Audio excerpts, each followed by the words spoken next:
ආයුබෝවන් ස්කෙචිං හෝප් රසිකයන් හැමෝටම. අපි හැමෝම දන්නවා උදේට උණු වතුර බොන එක සෞඛ්‍යයට ගොඩක් හොඳයි කියලා. හැබැයි ඔබ දන්නවද ඒ බොන ක්‍රමේ වැරදුනොත් ඔබට ලැබෙන්න තියෙන වාසි සම්පූර්ණයෙන්ම නැති වෙලා යන්න පුළුවන් කියලා? බොහෝ දෙනෙක් නොදන්න නමුත් ඔබේ ජීවිතේම වෙනස් කළ හැකි උදේට උණු වතුර බොන හරිම ක්‍රමය ගැනයි අද අපි ස්කෙචිං හෝප් තුලින් කතා කරන්නේ.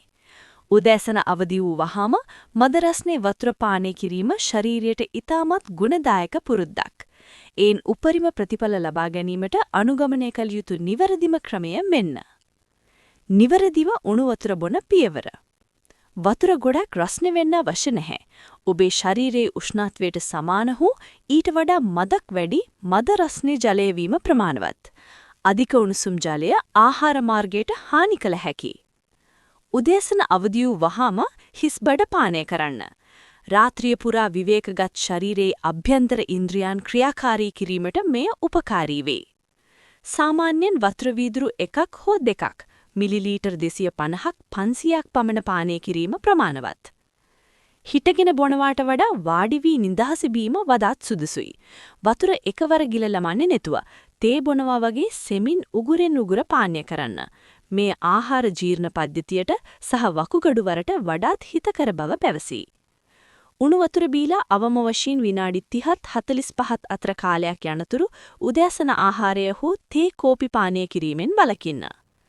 ගුණ වෙලි කර ගැනීමට එකතු කළ හැකි දේවල් අත්‍යවශ්‍ය නැහැ. ඔබට අවශ්‍ය නම් සාමාන්‍ය වතුර වෙනුවට පහත දේවල් ස්වල්පයක් එකතු කරගත හැකියි. ලෙමන් හෝ දෙහියුසු ස්වල්පයක් ශරීරයේ විෂ ඉවත් කිරීමට සහ ප්‍රතිශක්තිය වැඩි කිරීමට.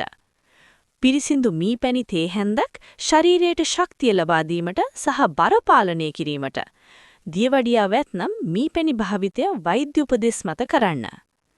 මේ විදිහට පුරුද්දක් විදියට හැමදාම කළොත් ආහාර ජීර්ණය ක්‍රමවත් වීම, සම පැහැපත් වීම සහ මලබද්ධය නැතිවීම වැනි ප්‍රතිලාභ රැසක් ලබා ගන්න පුළුවන්.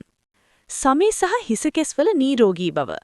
රුධිර සංචලනයේ ක්‍රමවත් වීම සහ ශරීරයේ විෂ ඉවත් වීම නිසා කුරුලේ ඇතිවීම පාලනය වී සම පැහැපත් වේ. එසේම හිස් කබලේ රුධිර සංචලනය වැඩි වී හිසකෙස් වර්ධනයද උත්තේජනය කරයි. මානසික අත්‍රතිය අඩු කිරීම. මද රස්නේ ජලය පානය කිරීම මධ්‍යම ස්නායුතන්ත්‍රයේ ක්‍රියාකාරීත්වයට හිතකර බලපෑමක් ඇති කරන බවත්, ඒන් කාංශාව සහ අත්‍රතිය යම් තාක් දුරට අඩු කරන බවත් පර්යේෂණවලින් හෙළවී ඇත. ඔබ අනිවාර්යෙන් සැලකිලිමත් විය යුතු කරුණු. අධික රස්නයෙන් බොන්න එපා. දිව පිලිස්සෙන තරම් උණුසුම් ජලය දිගින් දිගටම පානය කිරීමෙන් උගුරේ සහ අන්න ස්ත්‍රෝතයේ සියුම් සෛලවලට හානි සිදුවේරකි. එය දිගකාලීනව සෞඛ්‍යයට අහිත කරයි. ප්ලාස්ටික් කෝප්ප භාවිතයෙන් වළකින්න.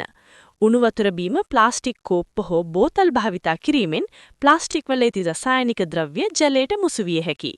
ඒ සඳහා වීදුරු, පිගන් මෙඩි හෝ මල නොබැඳෙන වාණී කෝප්පයක් භාවිතා කරන්න. වෛද්‍ය උපදෙස්. ඔබට වකුගඩු රෝග හෝ බරපාල හෘද රෝග තිබෙනවා නම් දිනකට පානය කළ යුතු ජල ප්‍රමාණය සීමිත සහිත විය හැකි බවින් ඒ සඳහා වෛද්‍ය උපදෙස් ලබා ගැනීම වැදගත්. ඉතින් මිත්‍රවරුනි, අපේ ජීවිතයේ නිරෝගීත්වය කියන්නේ අපි ගන්න ලොකු තීරණවලට වඩා අපි දිනපතා කරන මේ වගේ ඊටාම සරල පුංචි පුරුද්දවල එකතුවක්.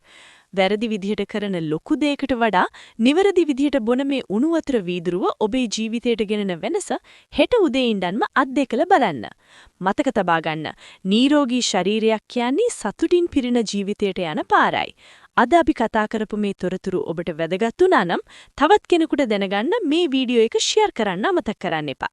ඒ වගේම මේ පුරුද්ද ඔබේ ජීවිතයට එකතු කරගත්තාම ඔබට දැනෙන වෙනස ගැන අපිට කමෙන්ට් එකකින් කියන්න. මෙවැනිම ඔබේ ජීවිතයට බලාපොරොත්තුවක් සහ වටිනාකමක් එකතු කරන තවත් වැඩසටහනකින් නැවත හමුවෙමු. එතෙක් ඔබට නිරෝගී ප්‍රබෝධමත් අනාගතයක් ප්‍රාර්ථනා කරනවා. මම ඔබේ හිතවත් ස්කෙචිං හෝප්.